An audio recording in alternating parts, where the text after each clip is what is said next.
Microsoft, দেন হচ্ছে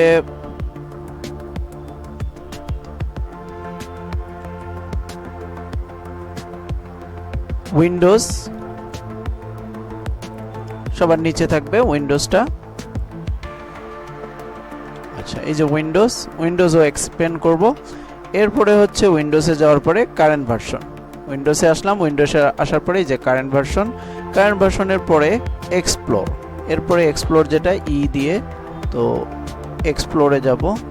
এই যে এক্সপ্লোরে ক্লিক করার আগে আমি এখানে রাইট বাটন ক্লিক করে একটা নিউ কি ক্রিয়েট করতে হবে, তো নিউ কি ক্রিয়েট করার জন্য এখানে লিখব, দেখেন শেল আইকন, SHELL, এস অবশ্যই বড় হাতে দিতে হবে, আই বড় হাতের, বাকিগুলো ছোট হাতের, আইকনস, শেল আইকনস। আচ্ছা, এখানে একটা কি ক্রিয়েট করলাম। এরপরে হচ্ছে আপনি এটাতে